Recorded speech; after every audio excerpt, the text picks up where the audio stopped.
Lions Rock Productions. This is Jay This Moore. is Greg Proops. This is Jordan Harbinger. This is Dexter from The Offspring. This is Nathan This is East. Sebastian Younger. This is Rick Marotta. This is Stuart Copeland. This is Mick Gillette. This is Andy Summers. Hey, this is Skunk Baxter. This is Gabby Reese. This is Rob Bell. Hey, this is John Leon Guerrero. Hey, and this is Pete A. Turner. Hi, it's Elliott Randal, and you're watching The Break It Down Show. And now, The Break It Down Show with John Leon Guerrero and Pete A. Turner. Yes, you are. Elliott Randal's an American session guitarist now working in London. He's played on a jillion records. That's Jillian with a J. Probably most notably that rip frest of a solo that starts and then bisects Reeling in the Years. We're going to talk about that a little bit and about that composition and the solo that provided the defining melody in the theme song from Fame by Irene Cara. And I picked that out for a specific reason. But he's played with the Doobies and Steely Dan with his childhood friend Skunk Baxter, also played with the likes of Carly Simon and Peter Frampton. But along with his amazing work as a guitarist, he's been a musical consultant for Saturday Night Live, for a variety of companies. He's written jingles with electronic music companies, leaders like Korg, Akai, Roland, Yamaha. And he's managed somehow to remain an independent force throughout his career. He's joining us today from London, where he frequently works with the Wesonator, my co-host. And gents, thank you both for joining us. Elliot, thank you for playing tunes that entertain us and challenge us and have enhanced our minds and our ear holes. Well, thank you very much, and long may it continue. Terrific. Yeah. I brought up Fame because I find it interesting that you played on that song and that you also went to the New York High School for the Arts. High School of Music and Art, yeah. High School of Music and Art. Back in my day, there were two big music schools, the High School of Music and Art and the High School of Performing Arts. I see. And not long after I left, they became one, and they became the LaGuardia High School for the Performing Arts or something to that effect. Okay. So, but actually, Fame was the High School of Performing Arts on West 46th Street. So not the same school. Yeah, related. Pretty much, yeah. Yeah. I thought that was a full circle moment that you got to play on that song. Did the gravity of that weigh on you at all? Did that hit you at the time? Oh, absolutely. In fact, funny enough, were I to choose again in hindsight, it would have been the High School of Performing Arts that I attended, rather than music art, because it was more focused on career-oriented musicians and artists and dancers and singers of all ilks, whereas music and art was very classical. I see. I have a question for Wes, because we have talked about your solo in Reeling in the Years. Okay. So, Wes, can you just describe for our listeners what the gear that was used on that solo? Because it sounds so different than, so much else that was on the radio at the time. Well, I hope I get this right.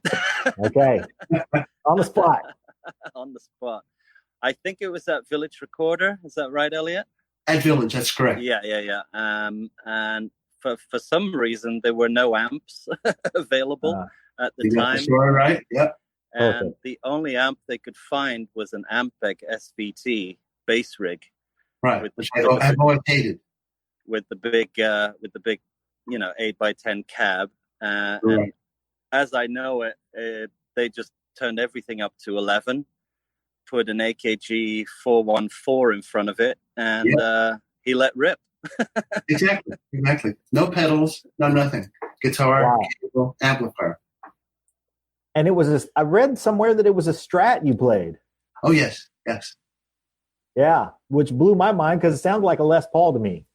Well, a couple of years before, I had installed a Gibson humbucker into the neck position, right, which is the warmest of the positions. And that could very well be why a lot of people think it could have been a Les Paul. Don't you have Gibson big frets on your neck as well? Yes, Gibson bass fret. But I don't think you can hear them that well. All right. So one of the things that I really liked about Reeling in the Years was it opened with the solo. And the opening solo is different from the solo in the solo break, and definitely worth talking about both of them. But how come songs don't open with guitar solos anymore? Are there songs anymore?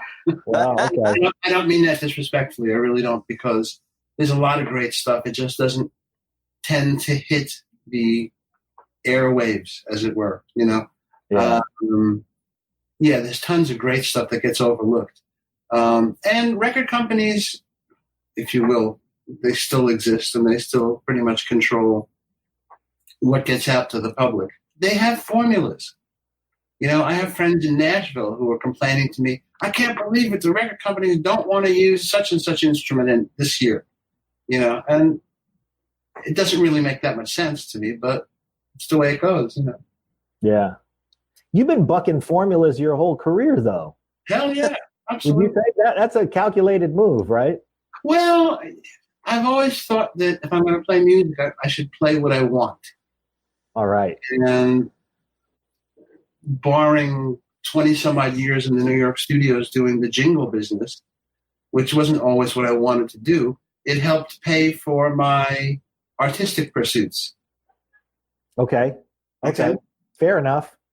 I think, most of us pay for our artistic pursuits one way or another. And if you can pay for them by actually playing, that's the best way. Yeah. So, Wes, how is it working with Elliot? Because he's a groundbreaker and a free thinker. What's it like having to twist knobs for him?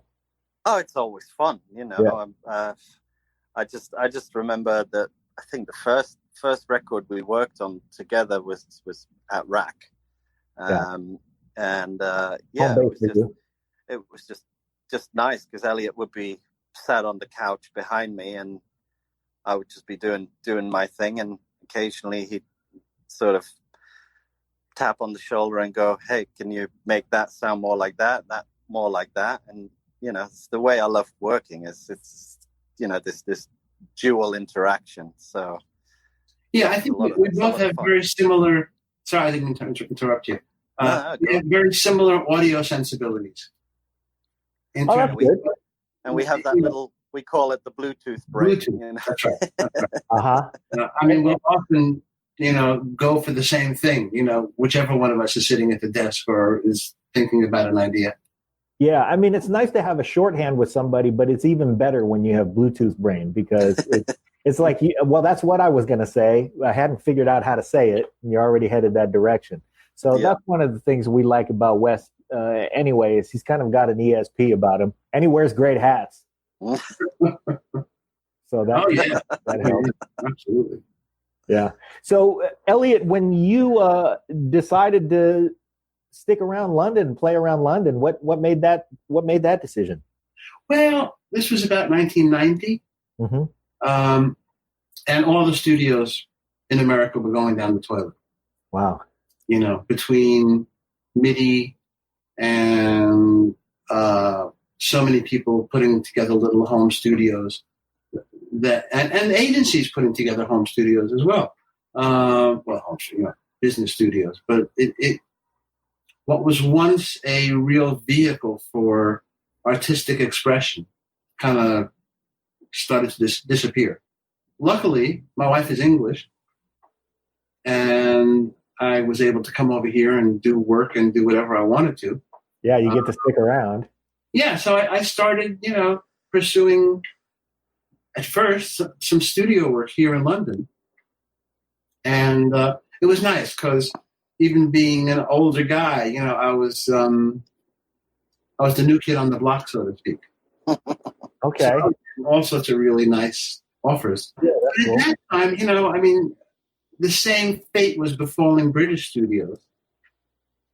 And a lot of the records that I was asked to make as a player didn't really kill me. They didn't, they didn't get the spark going.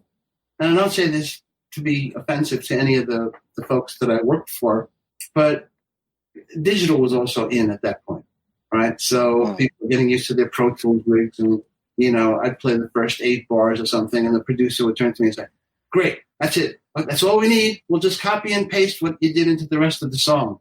And it would drive me up the wall because part of what makes a song or a recording, or a song or a recording, special is that it grows. Right. And maybe some producers see a way of making it grow their own way, but it wasn't involving me. It wasn't asking for my creativity. Well, and as a performer, as a guitar player who grew up in a generation where performance meant something, you had a sensibility that said, here's what I'm going to do in the first phrase, and I'm holding something back so that when I get to the second, I have something to build on, and then I can really start ripping. And when you get told in the middle of your holding back phrase, that's enough, we're going to copy and paste that. Like, I didn't even really give you the goods. Exactly. I see you're a musician. Yeah. But you didn't shy away from the electronic revolution, though. You stayed current with it, it seems. I've always loved electronics. Back since, in the 60s, when people were using wah-wah pedals and fuzz tones and stuff, I got right into it straight away. Oh, it's an interesting extension.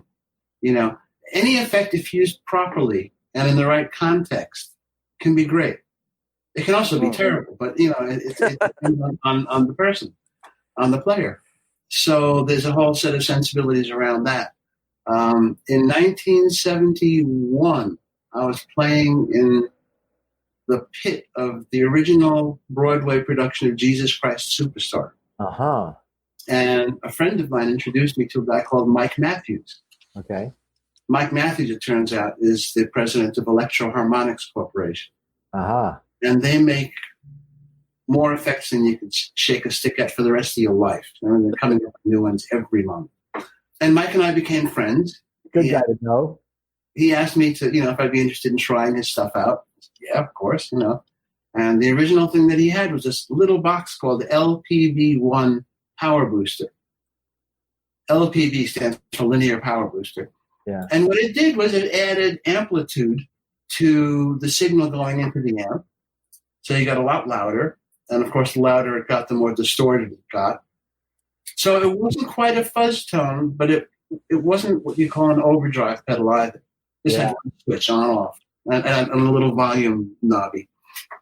The same year, I became friendly with the folks from Musitronics, who had the Mutron 3, which is that wonderful, that wah-wah-y kind of thing that Stevie Wonder uses on his clavinet. And some other really nice devices. And I wound up my first couple of years at NAMM. I want to just tell our listeners, listen to Higher Ground, and you'll hear that in the opening of Higher Ground. That's where you hear that. Yep. Back to NAMM. Yeah, so NAMM, the National Association for Music Merchants or Merchandisers, however you want to call it, put on these humongous shows every January. In Orange County. Yep. And I started... The last humongous one in July in Nashville. That's Nashville, yeah, that's right. Yeah. And who knows where it's all going to go at this point. Right, yeah. So the first year I demoed, I was a demo player for Musitronics, and the second year I was a demo player for Electro Harmonics. And as things happen at NAMM, you wind up meeting loads and loads of people, making friends. Yeah. And I know a couple people I've met at NAMM, present company included. Yeah. Wes and I met at NAMM. Hey, I'm going to take a pause for a second because I want to go back to that. But what years are you talking about there where you were a player at on the floor? 72, 73. Oh, boy. Possibly 71, 72. I'm not sure. Okay. No, 72, 73. So really it had just started in L.A. because they used to hold that show in Chicago.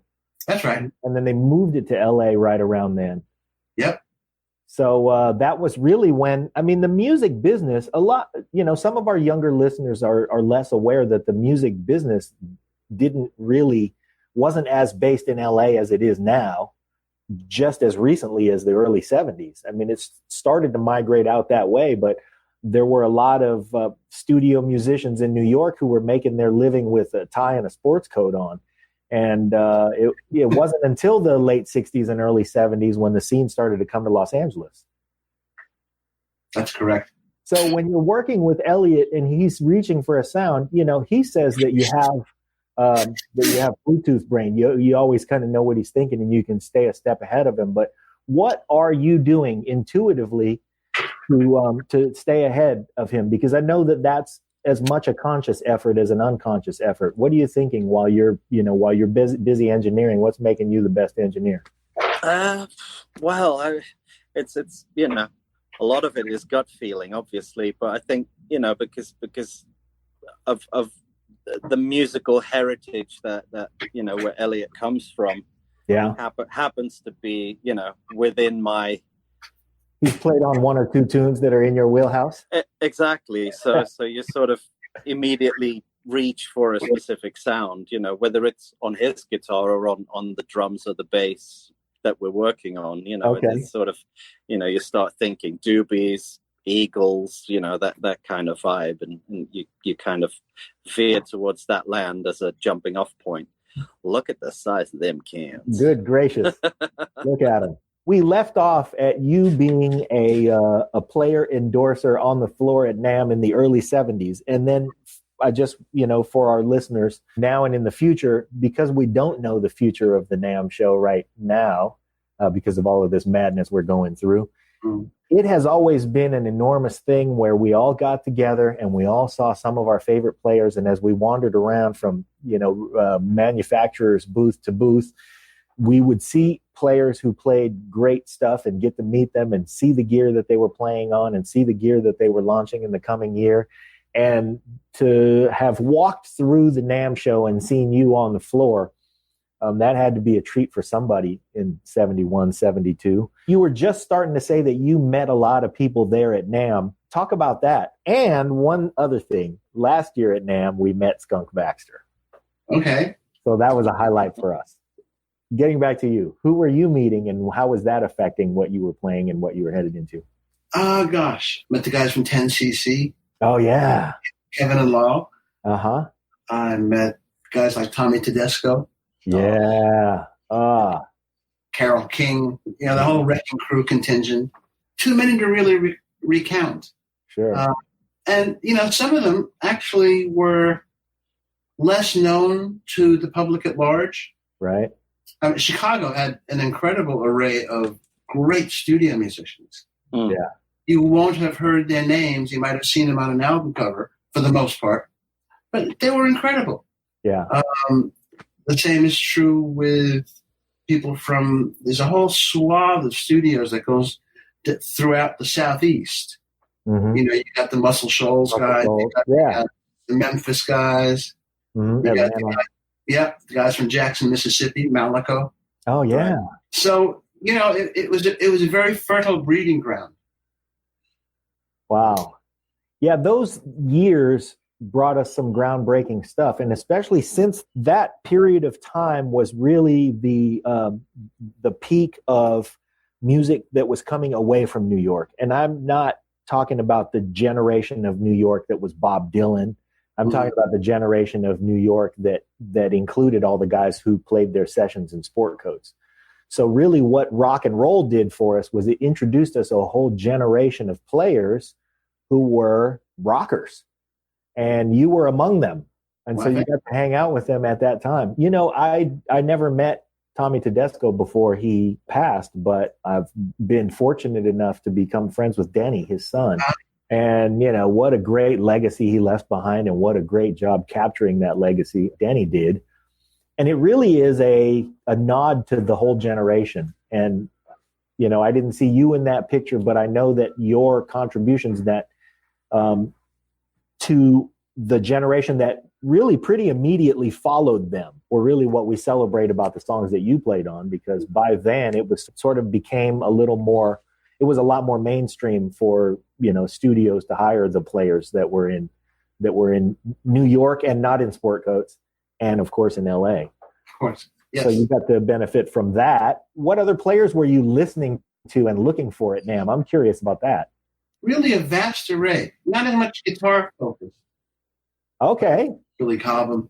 He's also a New Yorker, Yeah. The Vaccaro brothers. Sure.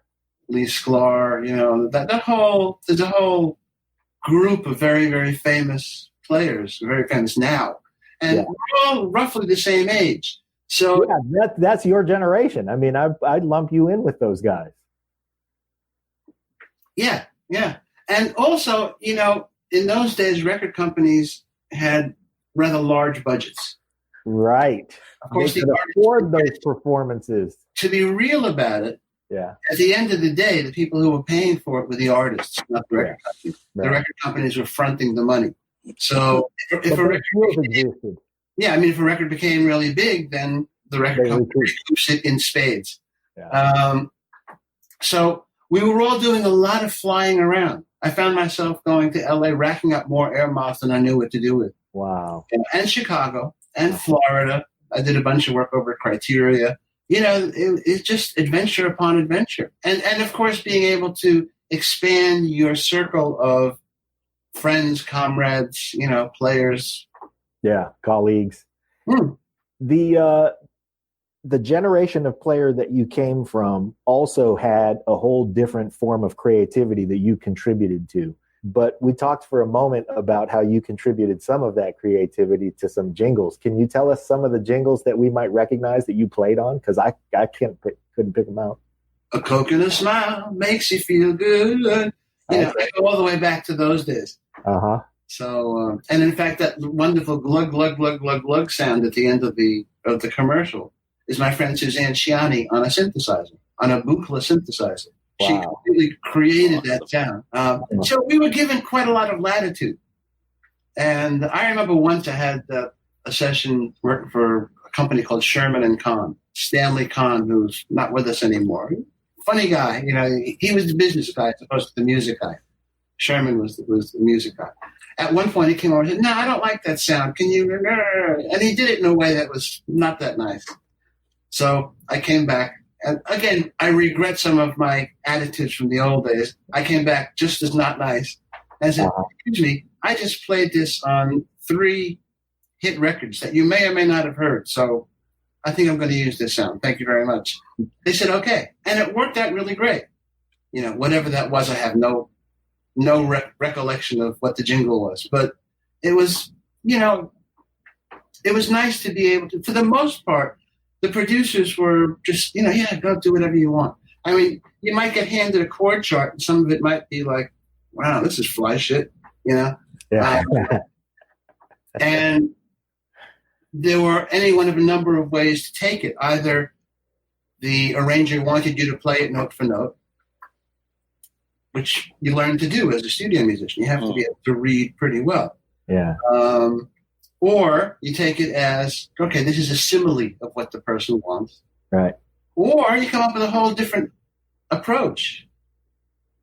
And any one of them could work. It just depends on what the situation is, and you're being able to read the arranger, the producer, the client. Okay, Wes. Yeah. How often is Elliot? How often does Elliot get saucy with you?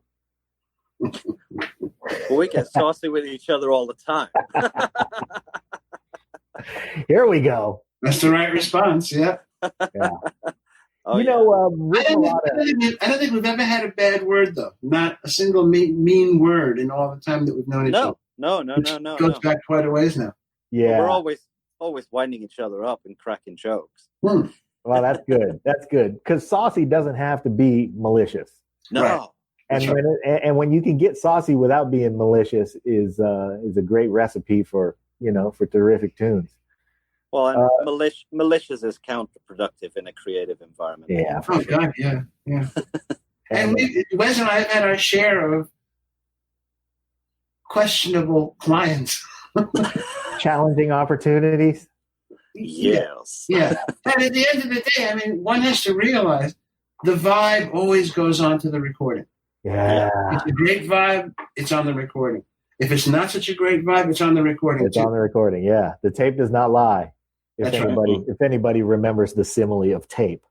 Yeah, that's right. It's funny because some of my production idols really understood that. And it became... Like who? We name names on this show. Who are you talking about? Sure. Joel Dorn. Okay.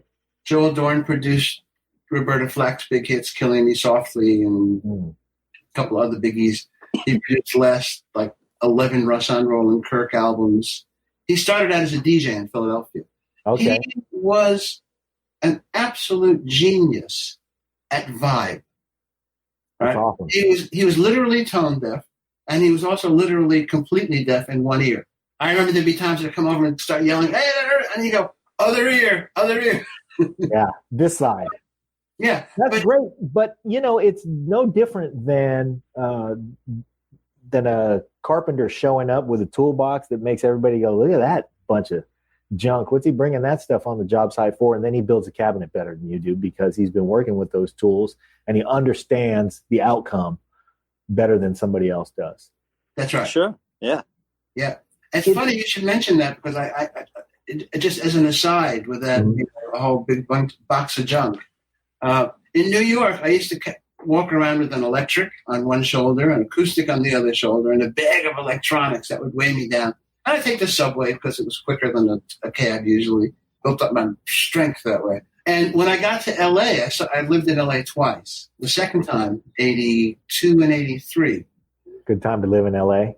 It was indeed. But by that time, it had migrated from a guitar and a bag to half a dozen road cases full of guitars and amps and this and that and the other. Yeah. And even though I played the game, I used to think to myself, this is so stupid. You want my Strat to sound like a Telly? You want my Gibson to sound like I could do that. That's why you have a little graphic equalizer. If you want a Telly, you just whack down all the lows, tweak up all the highs, bang, there you go. Yeah. So there was a lot of sort of extraneous showmanship going on, but it's part of the game. So if that's what the clients want to see and that's what they're paying you your money for, you do it. Yeah. Speaking of extraneous showmanship, what's that thing around your neck, Wes? What, that? I'm just giving you a hard time. That's my social distancing thing. Oh, there you go. Yeah. Now you are the masked man. We had Rick Murata's been on the show a couple of times. Oh, great. And I love Rick so much. Man, I love that guy. Me too. He's a beautiful player as well. Aside from being an ace guy. Yes, both of those things. Beautiful player, ace guy. And also member of your musical generation. I'm sure you guys have crossed paths on a recording once or twice. We made a lot of records together. Yeah. Yeah. He mentioned, and I bring this up because, the subject of bringing in somebody like you or like Rick is really the purpose of bringing in a player is to allow that player to be the interpreter. And if you're going to, lean in on somebody and go, "Hey man, I wrote the part, play the part that I wrote," there's certainly a place for that. But what Rick said on the show was, "Well, why'd you hire me? You can get somebody cheaper than me to play this bullshit." He stole my line. It's true. I mean, the feeling is true. It's like, well, anybody could play. Anybody who reads can play this. Yeah. So, but it is at the end of the day, aside from being a place to express your artistic bananasness,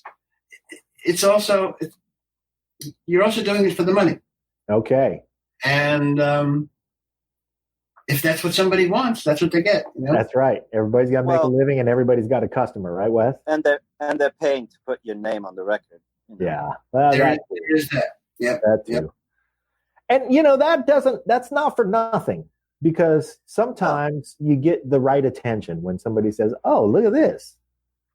I yesterday just saw a post from a friend of mine, Mike Carpenter. I'd just like to shout out my friends on this show. Mike Carpenter, a great producer and keyboard player, and he was highlighting a recording that he had done. It was a remix of a J-Lo song that he did, and he brought up a name that I hadn't heard in 30 years, a guy named Mano Hayes.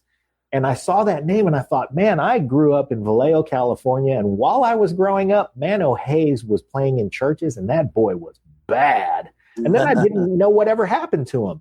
So I was just relieved to know that he was still playing and still making records, and he was out there somewhere. So wherever you are out there, Mano, keep doing it. I hope you're doing great. Elliot, if you have record budget now and you want to sort of divide up that money, knowing that you have modern technology, you got Wes behind the board, what do you think are important factors of music that you've made throughout the years that are getting left behind now where you would put that budget? Hey, this is Pete A. Turner from Lions Rock Productions. We create podcasts around here, and if you, your brand, or your company want to figure out how to do a podcast, just talk to me. I'll give you the advice on the right gear, the best plan, and show you how to take a podcast that makes sense for you, that's sustainable, that's scalable, and fun. Hit me up at pete@breakitdownshow.com. Let me help. I want to hear about it. What do you think are important factors of music that you've made throughout the years that are getting left behind now where you would put that budget? Oh, good question. Really good question. It has to do with being able to, for me, I like spontaneous combustion. Oh. I like putting however many players are going to make a rhythm section really cook, all in the same room, all at the same time. Yeah. We're all going to play together. Yes. There's a need for an overdub later. Okay, we'll deal with it. But let's get the cooking going now. Yeah. The bass player might be, playing do do do do do do do do do, and the drummer says, "Hey man, why don't you take out the second one?" So it goes do do do do, and all of a sudden it's magic. If the bass player is by himself sitting in his own home studio, who's going to tell him? Who's going to give him advice? Yeah, playing exactly what's written. Yeah, and I found that working even with today's media, you want to do a Zoom chat or a Skype chat or whatever, it's not the same thing. Yeah. Yeah, the client can say, "Oh, maybe you could do such and such," but man, you want to be in the same room together. Yeah. I know. Even now, if I have to record remotely, it's always really important for me to have Wes in the room with me because there's somebody I can look in his eyes and he's either saying, "Oh, that sucked," or "Oh, I like that." You get instant feedback, right? And that warmth that goes on. Again, it goes on to the recording. Yes, it does. It makes its way there. Yeah. So everybody being in the same room, you're not only giving each other feedback, but there's also that silent feedback of, I played that thing. And we pick it up subliminally as well. So we're not just consciously looking for feedback and hearing, hey, take out that second part. But sometimes you just try something because there's a guy there. And that becomes the reason to surround yourself with that bunch of guys. Who do you have that kind of chemistry with? What players are you, what players do you have the most fun with?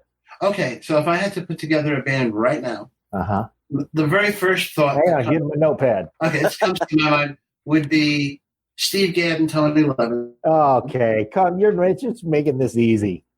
But we all grew up together. So it's like our musical sensibilities, while our interests have certainly drifted into different areas, other than when we were just playing together, there's just a familiarity. You know that if you're going to take a breath, that person's going to breathe with you. Yeah. In New York, there's a drummer called Alan Schwartzberg. You may or may not know his name. He's been Google him. He's been on 1 million hit records. Okay. But he chose the life of living in the studio rather than, being out there on the road with lots of different performers. So that's terrific. But he's somebody that, it's like, I know that not only will the humor be there, but the sensibilities, the time. Paul Schaefer, we had a band we used to call ourselves the Cats. Right? And it was Alan Schwartzberg, Paul Schaefer, Will Lee, John Tropez, and myself. Fuck. It was a great band. It was a really, really good band. And it was another one of those combos where we could all read each other's minds before we even, hit the downbeat. We knew where we were going. I need to say these words on the show. We had Elliott Randal on the show, and he said the words, "I was in a band in New York with Paul Schaefer called the Cats." I don't think cooler words have ever been spoken on 750 episodes of this show. Oh, I love it. I love it. The reason I mentioned that, actually, I was going to get I was going to praise Schwartzberg and say that Schaefer, who we used to call Schaeferachi, as you can imagine. Schaeferachi. Yeah. He came up with this thing once, and Ellie made the click disappear. Yeah. And it was all about, understanding your environment. And literally, if your time is good, you make the click disappear. Make the click disappear. Yeah. Now, some different drummers will feel the beat slightly different. A little ahead, a little behind. Roger Hawkins was on the behind side. Yeah. Purdy kind of yeah. A little bit on the front side. And being able to play with these people in their groove is just so beautiful. It's wonderful. Oh, man. This is the coolest thing ever. Hey, I am, I'm a bit of a music historian, of course, because I love hearing all these names. And I am not familiar with Alan Schwartzberg. So thank you for hipping me to him. I've got to go look up Alan Schwartzberg now and see what he's doing. Good. Yeah, that's great. So if you're putting this band together and your recording process is to all be in the same room and you're all going to start cooking, you're making musical gumbo. What's next in the process? Who do you look to for?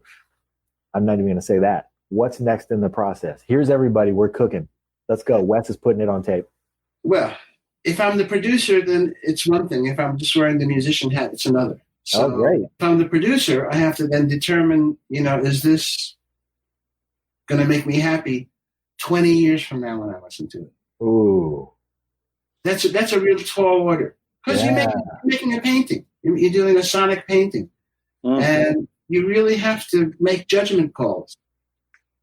I mean, now, of course, we have the technology where if you want to erase that little piece of music there, you can do that and add something else to it. But ultimately, you don't want to have to repair. You want to be able to go, this is what it was meant to be. Okay. All right. I guess what you can read into that is I'm sort of a spontaneous kind of guy. Yeah. So I like to be surprised. I like to be delighted. The only solo that I ever play almost identically is Reel in the Years. And the reason I do that is because if people are coming to see me play live, then they're going to want to hear that. They know it. Yeah. They want to feel it. They want to feel it the same way. Yeah. And so to deviate from that is really just me having a wank. Yeah. Yeah. Well, I'll say as a listener, if I'm buying that ticket and I see you're on the bill, I do want to hear that. And I hate to be that guy, but it's true that I want to feel that.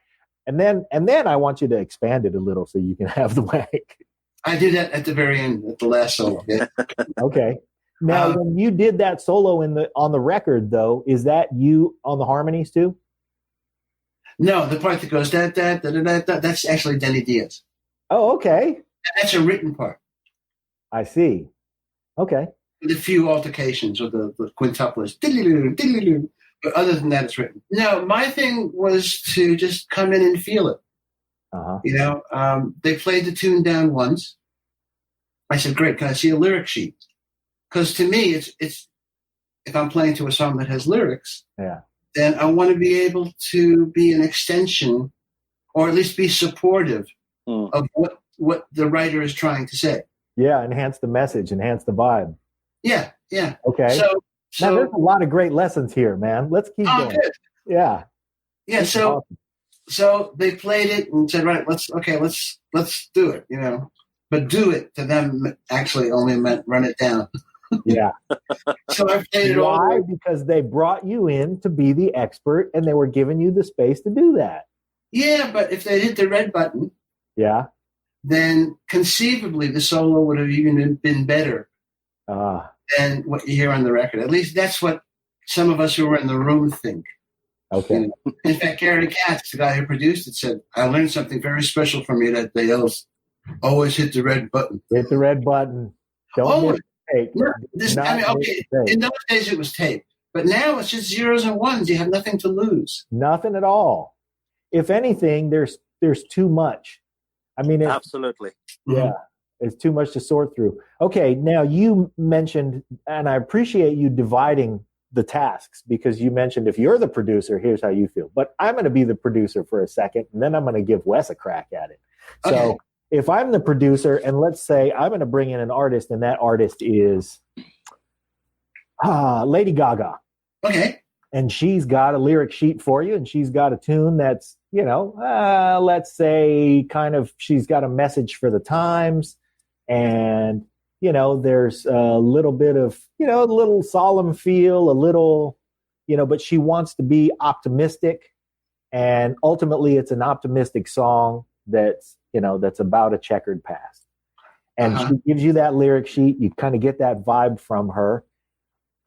As the producer, I'm going to say, look, here's what I want, guys. I want something kind of mid-tempo, but I'm giving you guys some space to express because I don't know what I want yet. I just need a mid-tempo thing, and I need you to leave enough space for her to sing, and I give you some basic chords. Where do you take it? And I'm going to ask you to lead the band.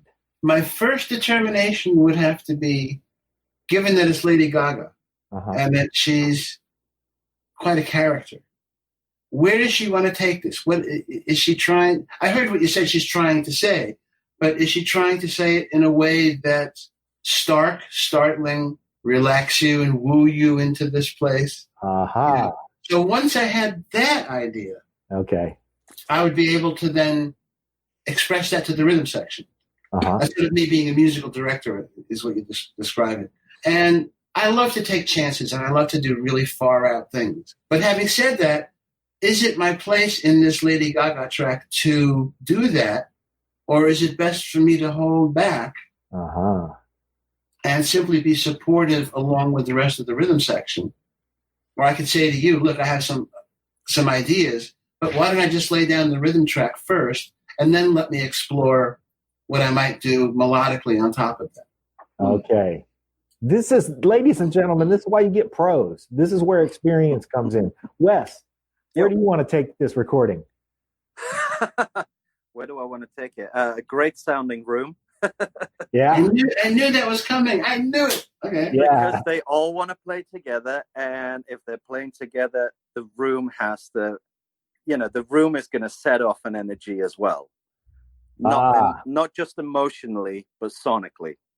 So obviously, I can only approach this as, technically. So I'll have to figure out mic placement and musician placement as well. Make sure. Yeah, how do we see each other? You got to see each other, the vibe of each other. Everybody's got to be able to, have a wink or somebody see, he's up to something. I have to anticipate what's going on. So I think that's my job. And then the way I'd approach it is to capture it as clean, but also as raw as possible. Of course. There's two you different. You got Gad and Levin in the room with Elliot. Yeah, I mean, do you want to compress and EQ on the way in and stuff like that? I've always approached things of put a mic in front of it. If it sounds great, that's it. If it doesn't, quit playing change around. The mic, move it, change the amp, whatever. Well, Elliot and I have changed the players as well. There's that. Yeah, indeed. And then it's a just great up room to me to just hit record and not stay get out in of the way. Yeah. Terrific. Okay, Joel Dorn was a DJ. This is why I think DJs make great producers, because when you have, and you said he was deaf in one ear and tone deaf practically, but what he could hear was feel. That's right. He also had an encyclopedic knowledge of jazz. I remember one time, I was still so young, I didn't even know the name. He said, Elliot, can you give me a little bit of Freddie Green? Huh? Yeah. It's like this. And it just sort of emulated what Freddie would have done backing up a big band. So, message. Lessons galore. Yeah. No, being a DJ, that's being a good DJ, an enthusiastic DJ, a DJ who pays attention, not just to the payola stubs that they give you. There were huge influences, really all of our growing up. In New York, we had a couple of progressive FM radio stations. Yeah. And I really grew to love the DJs and eventually got to know them and love them even more, on a one-to-one basis. But they did it because they loved it. Back when you could have a relationship with a DJ, and not necessarily with the person, but with the personality, like you could trust a DJ to break a record for you and know that it was going to be something good. Mm. Yeah, we miss those days, man. Yes. Yes, we do. But the reason I bring that up is because of my own self-serving purpose. I was a DJ for 9 years. And what happens when you're a DJ? And I wasn't a radio DJ, although I did have a radio show, and that's how I met Pete. Before that, I was a DJ, just a live mobile DJ. And when you have the pressure on you of playing the right song, I know a lot of musicians think, oh, that dude's just a DJ. He's up there spinning CDs. But what happens when you're in a room with a few hundred people and they know you have 10,000 songs, you have to play the perfect song right then. That's right. Every moment. So what that pressure does for you is it starts to give you a temperature for certain things. And, that this plays right into somebody who can hear, feel, and be tone deaf. Because when you have that pressure, I mean, Dr. Dre, perfect example. Was the most successful producer in the last 20 years. And the reason why was because he spent years and years in clubs where if he was playing the wrong song, that club might get shot up. Pressure. Yeah. You start to understand the temperature of people and your sonic responsibility. So I tip my hat to DJ producers. But I don't mean to interrupt you. It's a very similar vibe to when you're on stage, because oftentimes you write your set list out. Yeah. But depending on who you are and how complex the show is with lighting, sound, all that. Yeah. I just might feel like, you know what, that tune, I'll do that later on. Yeah, again, it's gauging the temperature of the audience. Sure. What's going to make them walk away from that evening going, man, that was the best time I've had forever. There's a real thing about wanting to please your audience. Yes. Have you found yourself in a position frequently where you were on stage and you knew the vibe wasn't right, but whoever was at the helm didn't pick up on the vibe being wrong? Sure. Yeah. Sure. What do you do in that situation? Well, there are all different variations of it. Yeah. If I'm not at the helm, I will simply do my very, very best to help them move the show along. If it's somebody that I actually feel comfortable enough with, I might even suggest, whisper in their ear or something, why don't you try such and such a tune next? Just coming from, my experience as a player on stage all my life. The thing is to always be as professional as you can. It's always to be as giving to the audience. When I used to play with the Doobie Brothers, the thing that made them most remarkable, and we're talking about from maybe 1975 through 81, basically the Michael McDonald years. This band used to play, we used to give 150%, whatever the show was. Not 100%, not 125, 100. We would just do everything we could to make that audience love it. And when you do that, the audience gives it back to you double fold. Right. Yeah. So you're getting 300% back. And then you're giving 600. Yeah. It's just an amazing feeling. Words sort of can't describe, the thrill that you get. Because it's a combination of intimacy and excitement and, gargantuan crowds. Or smaller crowds, depending on where you're playing. That's the attitude, though, that allows that band to be what we know as the Doobie Brothers, and that level of professionalism, that level of gratitude for your audience, that level of wanting to deliver, creates that that fan base that will be loyal to you for a lifetime because you create memories that way. Yeah, that's true. I was at a Prince show one time. And he was playing a ballad called The One. It's a great song. But he was in the middle of he had started the song off and was in the middle of the first verse of the song. And then when the first verse, moved into that thing that it was going to do right before the chorus, he just cut. And the band picked up the hand signal and cut with him. And then he looked out in the audience and said, "You guys aren't feeling that, huh? We're going to move past that." And then he moved on. And I remember, it was a cool song, but at the time, it was an outdoor show. And it was at the Concord Pavilion, which is, it's let's call it a knockoff Hollywood Bowl, right? It's got that amphitheater feel. It's outside. And it wasn't right at that moment. And it was right enough that if he had kept playing it, I would have kept loving it. But for him to say, "Hey, you guys aren't feeling that. We only have a certain amount of time here. Let's not waste your time. I got 4,000 hits. Let's play some more." And I thought, that really is, he showed me the importance of, exactly what you described, which is I'm vibing with this audience and I'm going to take them on this ride. And it's my responsibility to give them the best ride that I can. Yeah, absolutely. Absolutely. So, man, I really appreciate that you're handing out these lessons to us and our audience, and that you are so generous with all of your years of experience and encapsulating them this way. This is awesome for me.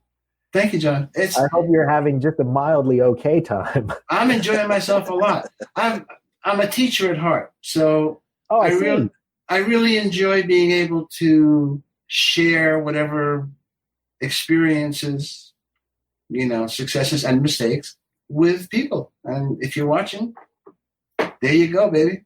Yeah. So let's say you're meeting with a young musician and he's got the good sense to know who you are and your body of work and a lot of things that came before his generation's body of work that's just developing.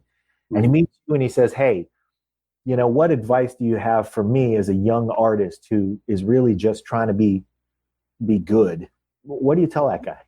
Oh, that's a loaded question. It's a loaded question because goals have changed in many respects. What people see as being success isn't the same way my generation interpreted success. Obviously, success is you want to be able to make a living at what you're doing. And the more you make, the better, as long as you're not ripping anybody off, it's a good thing. But how do you make money these days?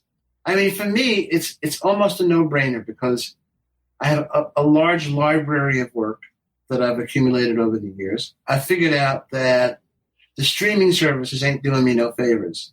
Yeah. Hence, I ain't doing them no favors. My catalog, with the exception of one song, is not on any of the streaming service. One album, which I don't own, is not on any streaming service. I mean, it's all over YouTube, but that's, I drive myself nuts trying to have stuff removed. So do I say don't do Spotify? My personal gut is I wouldn't do it. But you know what? If you're looking for a way to break through, consider it. But I always tell people that if they want to make it, aside from being serious about what they do and pursuing the art and craft that they're working on to make them an artist, obviously you do that with all your heart and all your soul. If you want to be able to develop a fan base, i.e. people who will come to your shows, people who will hopefully buy your product, who will support you, what you need to do is to start at a grassroots level. Start playing in little neighborhood clubs, develop an audience, learn your craft better. And the better you become and the more of an audience you garner, the more clubs you can play, the further out of town you can go. And again, as the audience develops more, the larger the venues you can play. When it comes to getting a record deal, that's a tough one. I don't even know what to say at this point. Because at the end of the day, they're all 360 deals, and the record company owns you lock, stock, and barrel, and your grandchildren too. And all your, Yeah. So, for me, but again, I have, however modest, I have somewhat of a name where I got enough fans who, buy my product and see my, expenditure go from the red into the black. Yeah. But it's hard, I've done it with not crowdfunding sites, but I've done it on my own, website and social media where I say, I'm in the middle of an album. If you want to donate to, if the album's going to go for $20, I'll say, I'll give it to you for 17 and throw in the shipping as well. If you don't mind waiting until the project is finished. Yeah. And so by doing that, you're able to pay the musicians, you're able to pay for the actual product to be really good. Well, yeah, to be really, but also to, to come to life, to be a CD. Now, that becomes a little tricky in this day and age because how many people are buying CDs? Well, right. I want just as an aside, I want to see. I have a really good osteopath, right? And I like to when my bones are aching. It's like a chiropractor, but more organic. I thought I'd like to share some music with him, and I just had a hunch, given his age, that I better ask him if he has a CD player first. I asked him, and he said, "No, actually, I don't. Not on any of my computers." Yeah. So I the next week I came in with a dongle, the little USB key, and said, "Here's the catalog for you." But the world's going in crazy places. It is going in crazy places. I will say that there are still audio files out there, but they're seeming to become few and far between, and that path is narrowing, which is terrible when a guy like Wes who can make things sound really, really good, and then everybody just wants it to be compressed onto an MP3 that they can stick on a thumb drive. Sure. Yeah, but for that MP3 to work, it has to sound good to begin with. That's true. That's true. Yeah. That's a great point. Hey, we've had you for an hour, and this has been a great hour for me. I have been fortunate to meet a bunch of my musical heroes, but today has been a very special highlight, man. Thank you so much. Bless you, John. Thank you very much. Well, let's do it again. There's a lot more I could tell. Ask. That's terrific. I will take you up on it. We'll do it again. Send you an email. We'll stay in touch, and we'll do it really soon. I want to really quickly shoot a message out on this episode with Elliott Randal and Wes Maebe to my uncle Jesse DeTorres, who chimed in with a comment. Because he's an amazing singer and has been a musical inspiration for me for all of my life. Just a cool set of pipes. So there you go, Uncle Jesse. And also want to just say, hey, if you guys want to know more about Elliott Randal and follow him and figure out a little more of that wisdom that exists in his body of work, you can go to elliott-randal.com. That's Elliott, 2 L's and 2 T's, Randal with 2 L's. Well, thank you. Check out the website, stay in touch. And this has been a wonderful hour for me. Thank you, guys. Pleasure. Thank you. A real pleasure. Elliott, thank you so much. Great, John. A real pleasure. I'll see you soon. Everybody, this is Elliott Randal. Thanks for joining us.